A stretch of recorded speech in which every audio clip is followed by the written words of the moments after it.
Mystery object approaches. Harvard astrophysicist warns mysterious object could be hostile alien craft. A prominent Harvard scientist has raised serious concerns about a massive object hurtling toward Earth this December, suggesting it may not be a natural phenomenon but a technological probe sent by an alien civilization. Professor Avi Loeb and his team have been studying the object, which is traveling on an extraordinarily rare trajectory, passing close to three planets Venus, Mars, and Jupiter.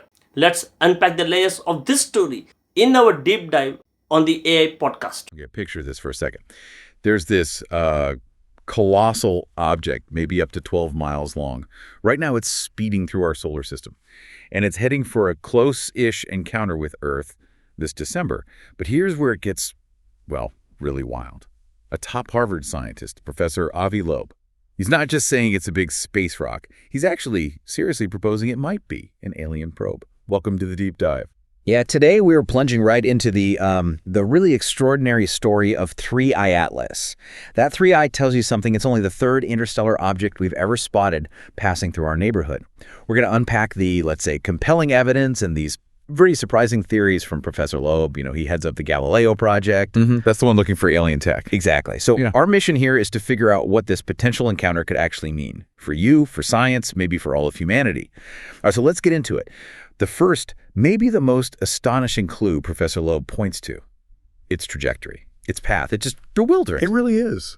It's making these incredibly rare close passes by Venus, Mars, and Jupiter. Professor Loeb's team, they calculated the odds of that happening naturally. It's less than 0.005%.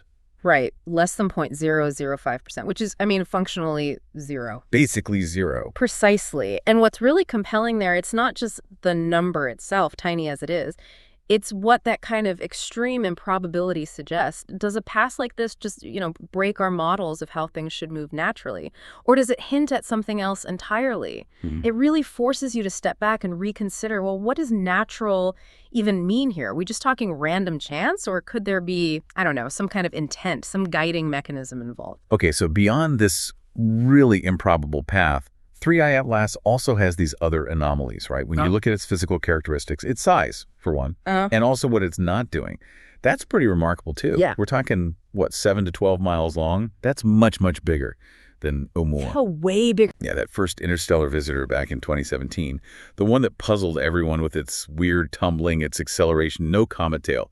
But here's the kicker with 3I Atlas. Just like Oumuamua in some ways, but unlike a typical comet, it has absolutely no coma. No coma at all. Right. None of that cloud of gas and dust you usually see. Why is that absence such a big deal? Well, that's an excellent question because the lack of a coma, it's incredibly significant. A coma is like a defining feature of comets. It forms when they get close to the sun, the ice vaporizes, you know. Standard comet behavior. Standard stuff. Yeah. So for an object this massive, truly enormous, to show zero signs of that outgassing, it really challenges classifying it as just a natural space rock or comet. As Professor Loeb keeps pointing out, these things together, the huge scale, that super precise trajectory, and this very striking lack of a coma, they really do push against convention. They really do. It forces us, or at least prompts us, to seriously consider other possibilities. And yes, that includes a technological origin. So, all right, given these highly unusual characteristics, the path, the size, no coma, how does Professor Loeb explain it? He takes things down an even more provocative road, referencing ideas like the dark forest hypothesis. For anyone not familiar, that's a pretty chilling concept in astrophysics, isn't it? It is, yeah. Chilling is a good word. The dark forest hypothesis, it basically suggests a universe where advanced civilizations might choose to stay hidden, out of fear of detection, maybe fear of potential destruction by others. So they stay quiet, or maybe even act preemptively. Wow. So if 3ILs were some kind of probe, this theory makes you confront not just its existence, but its possible purpose. Is it just observing, assessing, or something else? The preprint study, the one Loeb co-authored, it explicitly warned that if it is an alien probe, its mission could be benign, sure, but potentially hostile too. Hostile. They actually mentioned potential dire consequences. They did. It's right there in the preprint, acknowledging that full range of possibilities, even the more alarming ones. Now, we should probably remember, Professor Loeb isn't exactly new to bold, maybe even controversial ideas. No, he's definitely known for pushing boundaries. Back in 2021, He famously suggested Oumuamua might have been alien tech. And more recently, he claimed those metal bits recovered from the Pacific, from that 2014 meteor-like object. He said they contain elements not found naturally in our solar system, again, suggesting an interstellar, possibly alien origin. So while he's, celebrated by some for his bold thinking, it's also fair to say his theories have faced quite a bit of skepticism from the wider scientific community. How should you, listening, weigh these kinds of extraordinary claims against maybe more conventional explanations? That's a really crucial point. Professor Loeb, he really embodies a certain kind of scientific spirit, doesn't he? It's this sort of unwavering commitment to just follow the data wherever it leads, even if it points to conclusions that seem extraordinary or challenge the established models. Let the anomalies guide the questions. Exactly. Rather than just dismissing anomalies as, oh, that's just a statistical fluke or noise in the data, it's about pushing the boundaries of what we're even willing to consider when we search for extraterrestrial intelligence. But at the same time, acknowledging that the bar for evidence for such claims is and should be incredibly high to convince the broader scientific community. Okay, so what does this all really mean for us sitting here on Earth? Beyond the technical details, the distances, the dates, the mere possibility of an alien technological probe forces us to think about some pretty profound questions, right? Absolutely. Like, how would humanity even react? Are we prepared for that kind of encounter? What does it say about our place in the cosmos, our vulnerability, or maybe our potential role? Huge question. Huge. But let's pull back to the immediate future for a sec. 3i ITLS, it's currently zooming through the solar system, fast, over 31 miles per second. That's about 150,000 miles per hour. Just incredible speed. Incredible. And its closest approach to Earth is set for December 17th. It'll pass within about 2.4 astronomical units. Which sounds close, but it's roughly 223 million miles, well beyond Mars' orbit. Still, well within reach for our most powerful telescopes. Yeah. But hang on, before that, there's actually an even closer encounter coming up, right? In October. Yes, October. It's going to come within just a 0.4 AU of Mars. That's about 37 million miles. And that October Mars approach, that is indeed a really critical window for observation, a prime chance for scientists to gather much more detailed data, better spectral analysis, maybe even imaging. Hopefully get some answers. Hopefully. And when you think about where this object came from, its journey, that adds another layer of, well, intrigue. It seems to have originated from a denser, older part of the Milky Way's disk, a region with stars that formed, long before our sun even existed. Older stars.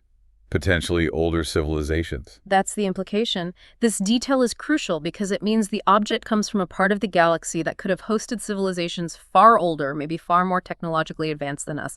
They would have had hundreds of millions, maybe billions more years to evolve. Billions. Wow. And the object itself has likely been traveling for something like 800 million years. 800 million years. Yeah, just try to wrap your head around that. It was out there traveling through space long before dinosaurs were even a thing on Earth, before our sun was even half its current age.